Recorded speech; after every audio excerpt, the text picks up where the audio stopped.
Nchi ni ya wananchi wa Tanzania. Hii ni nchi yetu ya Tanzania.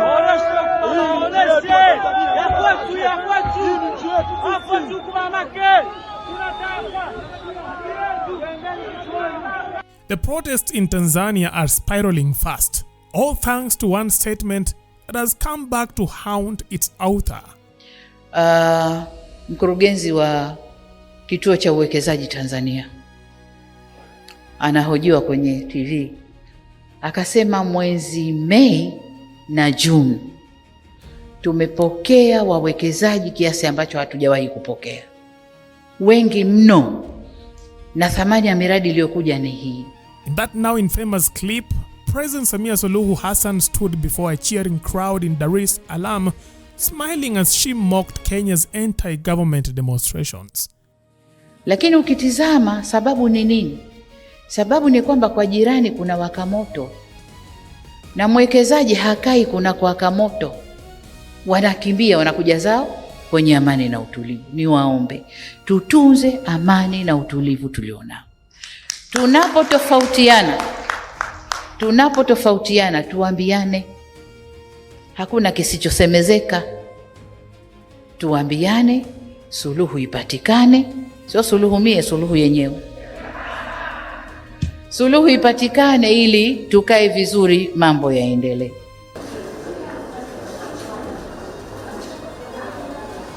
Fast forward to October 29, 2025. It is Tanzania's election day.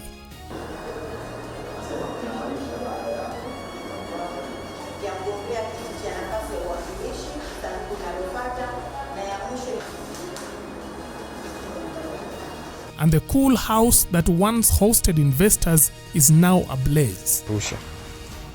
Kituo cha polisi kimeisha chote.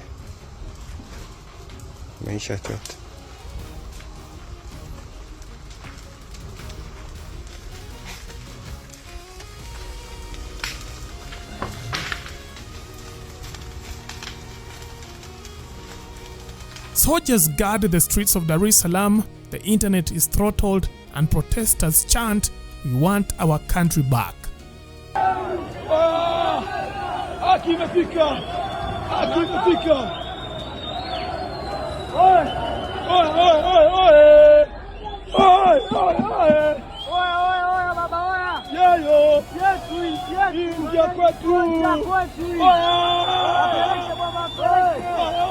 Tear gas drifts over Kariakoo. A petrol station burns near the port. Curfews begin at dusk. Ballot boxes sit untouched in half-empty polling stations.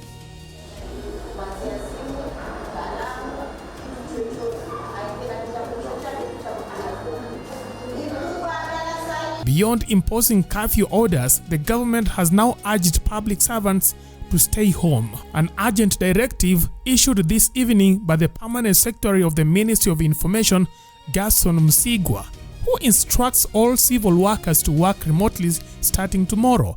A quiet admission that the protest they once dismissed as impossible are now controlling the country's routine. Kufuatia angalizo la kiusalama lililotolewa na jeshi la polisi kwa wakazi wa jiji la Dar es Salaam, serikali inaelekeza kuwa kesho tarehe 30 Oktoba mwaka huu watumishi wote wa umma nchini wafanyie kazi nyumbani, isipokuwa wale ambao majukumu yao ya kazi yanawataka kuwepo katika vituo vyao vya kazi kama ambavyo wataelekezwa na waajiri wao.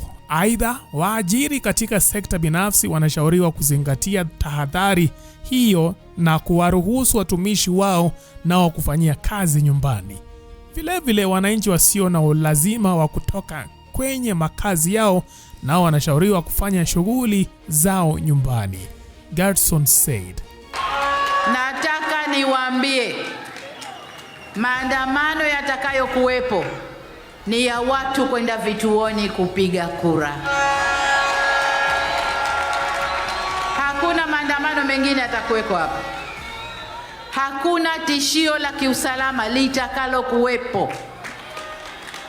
Anayesema ni amiri jeshi mkuu wa nchi hii.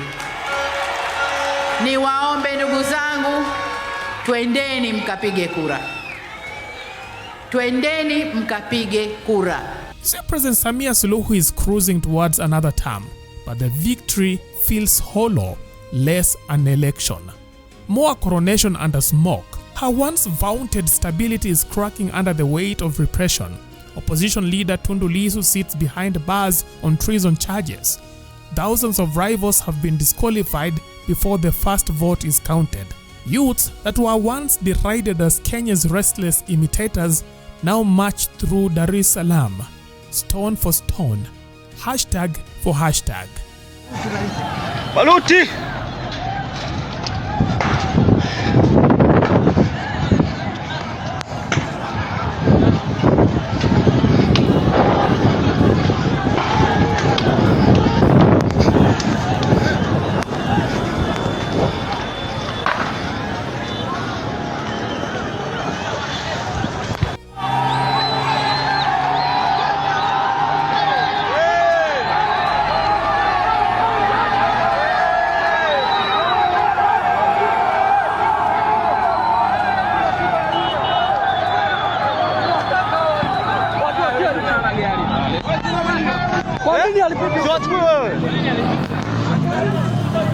The same investors Suluhu once boasted about now peer nervously from hotel balconies as army trucks patrol below.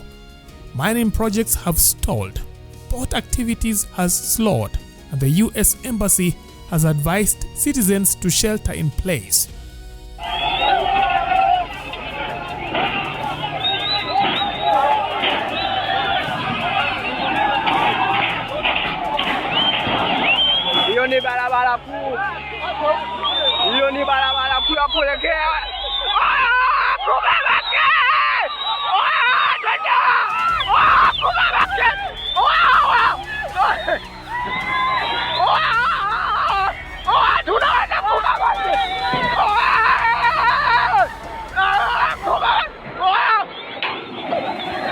On paper, Tanzania's growth still hums at 6%. In reality, the economy smells of smoke, fuel shortages, joblessness, and a collapsing sense of public trust.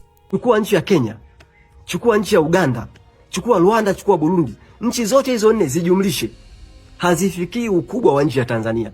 Hazifikii. Chukua rasilimali kwa maana raw material, rasilimali. Yani ukichukua rasilimali za Kenya, rasilimali za Uganda, Rwanda, Burundi, rasilimali zote hazitufikii rasilimali tulizonazo sisi. Hawatufikii.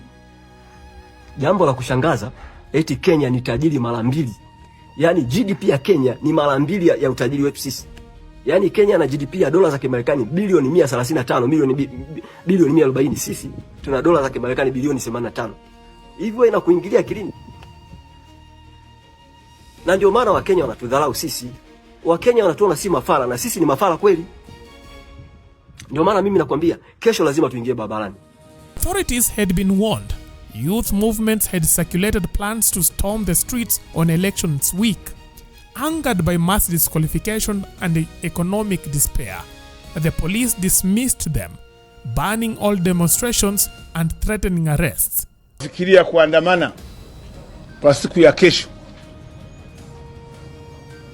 watapata tabu sana.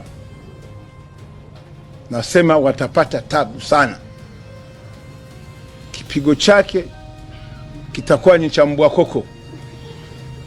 Then the crowds came anyway, thousands strong, chanting for Samia's exit.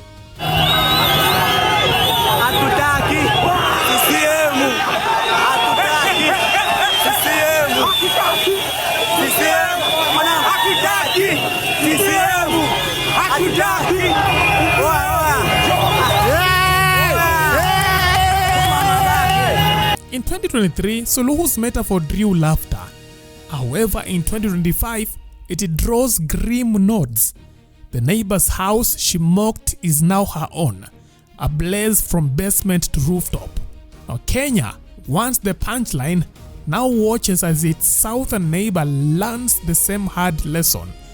Those who mock another's fire often forget how flammable their own walls are.